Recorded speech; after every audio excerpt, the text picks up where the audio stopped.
So, there's a lot to unpack. I'm alive, as you can probably already tell, so I probably wouldn't even be writing this book if I wasn't. So much happened, and I can go on about all the crazy things that happened tonight, but I figured the best place to start is the beginning. So me, Fregley, Tyson, and Chirac headed to this old abandoned building called Smith's Factory. It was this building from the 1800s, owned by this guy named Isaac Smith, and apparently the conditions for the workers were really bad. Fregley said that Smith worked many of his employees to death, and in addition to that, there were workplace accidents and even rumors of child labor. Fergie said it shut down in the 1910s, and that now it is haunted by many of the employees who work there, including Smythe or Smith himself. Fergie says the reason why it's never been demolished is because every time they try, the equipment stops working, and strange things start happening on site because Smythe's ghost is so possessive of his factory.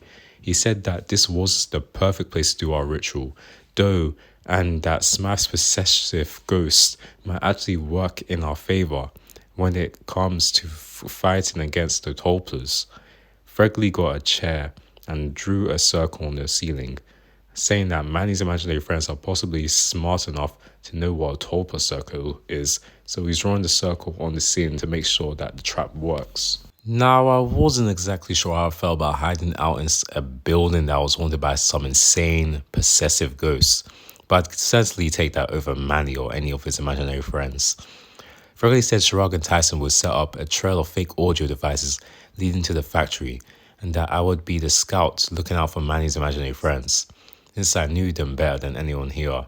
So I would be able to recognize them and track them to make sure that they got to the factory smoothly.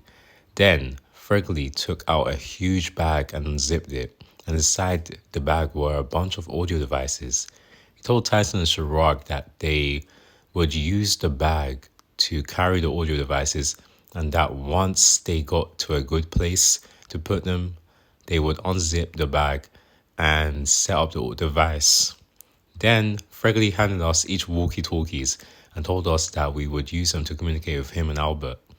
He said that Albert is the one controlling the fake audio devices with his computer back in the bunker, which has a map showing the location of every audio device that's been set up. Fregley said I'd use my walkie to communicate with Albert, and that once I see one of Manny's imaginary friends, I'll tell him so that he can activate the appropriate audio device to lure the Tulpa to the factory. Fregley took out his walkie and tested it, and sure enough it worked. Testing? Can you hear me? Testing? Yes, loud and clear. Then Fregley gave us the bag of audio devices and set us off. We walked through the factory to make our way to the exit, and as we did, I kept looking behind me to make sure that Smythe's ghost wasn't sort of following me. When we made it out of the factory, Chirac and Tyson set up the audio devices while I tagged along and looked out for any of Manny's imaginary friends. Eventually, we got to the more populated areas of Plainview, and it was all going well. But then, I noticed a figure in the distance. When I got a good look at it, I saw exactly who it was. What are these carcasses doing here all of a sudden? Danny! It was Danny! I told Chirac and Tyson to get down, and we hid behind the garage dumpster. I took out my walkie-talkie and told Albert that we found an imaginary friend. I told him where we were, and soon enough, the audio device Chirac and Tyson just set up went off. Help! Someone help! Please help! Danny followed the audio, and eventually he was on the path to the factory. I followed him as he got closer and closer to the factory, making sure that I was far away enough that he didn't see me, but close enough that I could keep track of him. I was following him for what felt like an hour, and I was worried that at any second I'd slip up and he'd see me, but that never happened. And eventually, we made it to the factory. I alerted Fregley that we were at the factory, and he said he was ready. I watched him through the broken glass windows and waited for him to make his way into the hall before I snuck inside and made my way towards the hall to keep an eye on him. The thing is, remember how earlier I said that I was worried I might slip up and he'd see me? That's exactly what happened. I tried to run from Daddy, but then Daddy just teleported behind me. Never I would try to run in the opposite direction. He would just teleport in front of me or behind me.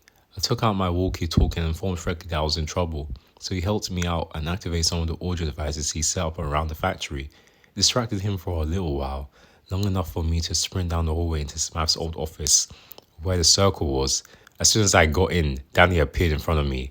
Yummy, yummy, to my tummy. But little did he know, the joke was on him. Then Fregley came out of the shadows. He started saying the chant, and Danny began to contort and writhe as he let out an inhuman scream. Be gone, demon! Be gone! Oh! Daddy contorted and screamed even more intensely as Freddie continued to recite his chant until all of a sudden he disappeared into thin air. Reggie said he was gone, and he got out his walkie-talkie and told everyone that Danny was defeated. Tulpa Danny has been defeated. Fregley said that I did a good job, but told me I needed to be more careful next time about being seen by Manny's imaginary friends. He said that it only took one wrong move for someone to get killed. He sent me on my way, and I made sure to be quiet as I snuck to downtown Plainview. Eventually I got there, and it was all going well at first, but then I heard noises. I hid behind a dumpster, and then the sounds got closer and closer. It was the sound of footsteps growing nearer and nearer by the second. Eventually, they stopped right by the dumpster. Carefully, I poked my head out from behind the dumpster to get a look at what it was, and when I did, I found out. Oh, Greg, thank goodness. It was just Tyson and Chirag.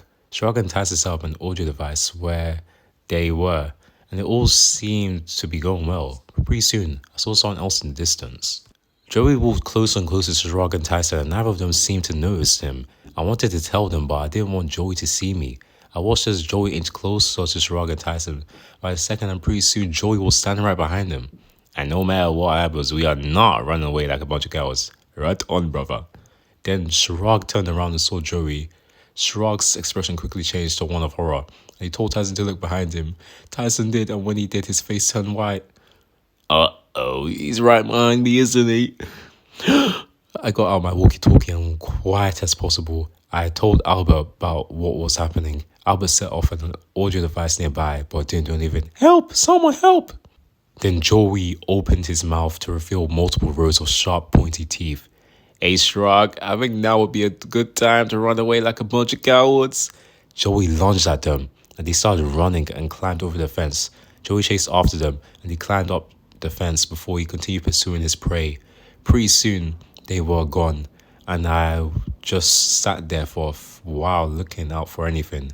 The night was quiet, and it was really unearthing because I knew that something was not as nasty could be hiding just around the corner waiting for its next meal. Pretty soon, I heard footsteps, and it wasn't long before I saw exactly what was making them. I carefully pulled out my walkie-talkie, and as quiet as possible, told Albert what was going on. Albert activated an audio device, and I waited to see what would happen next. Someone, please help, someone. Sure enough, it got their attention. Well, Charles, what a treat. Indeed, Charles, it's fresh meat. They went to where the audio was coming from, and once they got there, they just stood there looking at the ground.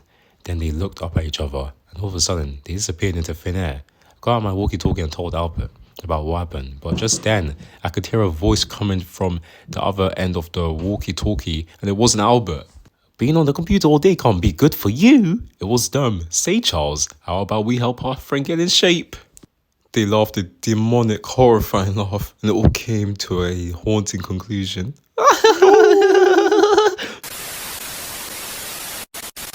The walkie-talkie cut to static, and it was silent.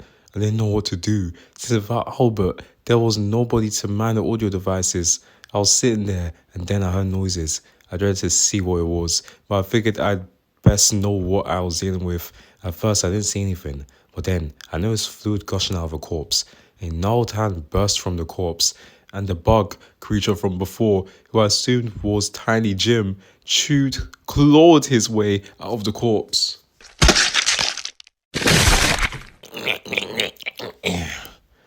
I tried to be as quiet as I could, but apparently that didn't change anything, since Tiny Jim already knew where I was and died at me the moment he crawled out of the corpse.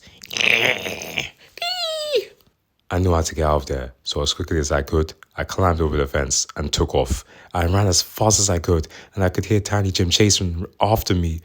I figured my best bet was to try and get back to the factory and lure Tiny Jim into the office room. I tried to find my way around to the path back to the factory with Tiny Jim close behind me. Once I found it, I made my way back to the factory with Tiny Jim round my tail. I ran for what felt like hours and I started getting tired, but eventually I saw the factory in the distance. I used the rest of my strength to power to the factory, my entire body aching with cramps. I was right outside the door to the factory, but then all of a sudden, I collapsed and fell to the ground. I tried to get up, but my body just wouldn't move. I was glued to the ground, and I could hear Tiny Jim behind me. I managed to turn myself over, but then Tiny Jim started crawling on me, and if that wasn't enough, he went inside my mouth. I could feel it crawl down my throat, into my stomach. I knew that I had to get myself to the office room fast, or else I would be eaten alive from the inside. I desperately tried to stand up, but to no avail. So I used whatever strength I had left to crawl into the factory. I dragged myself across the floor, my mind flooded with panic and my heart pounding in my chest. I looked around as I crawled through the main factory area, and when I did, I saw men dressed in 1800s attire standing along the walls. They didn't do anything, just watched me as I dragged myself across the floor of the factory. Was this it? Was this it? Was I this close to death that I could see the spirits of those who met their end here? Was I to share their fate? To die in this building? If I was, would I ever find rest? Or would I haunt this creepy old factory for eternity? Just like the rest of the souls that died there? No, I wasn't gonna die. Not now. I was gonna see this through. And I was gonna make sure that neither Manny or his imaginary friends could hurt anybody ever again. I crawled with all my might, all of my strength, all of my willpower, and I was going to make it to that room. Eventually, I made it to the hallway leading to the office room, and against the walls of the hallway there stood even more spectres of those who died here, watching me as I used all of my last bits of strength to drag myself across the floor.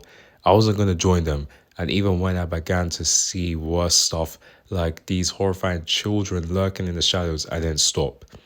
I eventually made it to the office, and once I did, I wasted no time, since I knew that a mere second could be the difference between life and death. Fregley, start the chant now! Fregley seemed confused at first, but he started to say the chant, and when he did, I heard shrieking coming from my stomach, accompanied by kicking and flailing. Be gone, demon, be gone! As Fregley continued to chant, the screaming and kicking got more intense. I was worried my stomach was going to tear open, but eventually it stopped. It was all over. The kicking stopped, the screaming stopped, and it was quiet. Fregley held me up and walked me over to a chair, gave me a bowl of water and told me to stay here until I have enough energy to go back out again. Believe me, a nice, cool bottle of water was just what the doctor ordered. I spent a good while relaxing and drinking out of my water bowl, and it was all pretty calm, but then I heard screaming and running outside. Oh! Shrug and Tyson came running in, and soon after, Joey followed behind them. Joey tried to lunge at Tyson and Shrug, but since he was in the circle, he couldn't. Then Fregley walked over to Joey and told Shrug and Tyson to step back. Fregley started chanting, and Joey let out a horrifying demonic scream as he began to convulse and flail. As Fregley continued to recite the chant, his screams became even louder and his convulsing became even more intense. Eventually, Joey disappeared into thin air, and the screaming stopped.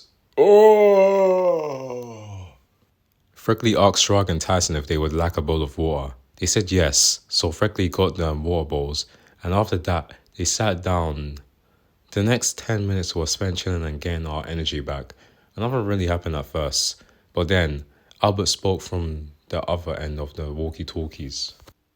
Hello, Greg, Fregley, Shrug, Tyson, guys, I'm okay. Apparently, Albert managed to get away from his would-be assailants and hid in a room where he drew a tulpa circle on the ceiling. They did inevitably find him, but when they did, they were trapped in this tulpa circle, and Albert said the chant defeating Charles Tribble and the other Charles Tribble, once and for all. After that, we just took sips from our water and relaxed until we had enough energy to go back outside and set up more audio devices. When we were walking through the hallway, I didn't see any ghosts there anymore. And when we walked through the main factory area, the specters of the men who died in the factory were gone. We walked outside and I asked Shrug and Tyson if they believed the story about the ghosts of dead workers haunting the factory. So do you guys believe the story about the factory being haunted? Shrug said no, but I guess Tyson didn't agree. Bruh, what do you mean no? What I think the story is bullcrap. As we walked further, Shrug and Tyson continued to discuss the subject. Bruh, how can you say it's bullcrap after all the crap we've seen? Exactly. We've seen it, we know it's real. We continued to walk further into Plainview, and we decided to be quiet once we were closer to downtown. While we were making our way through Plainview, we heard laughter in the distance. Tee!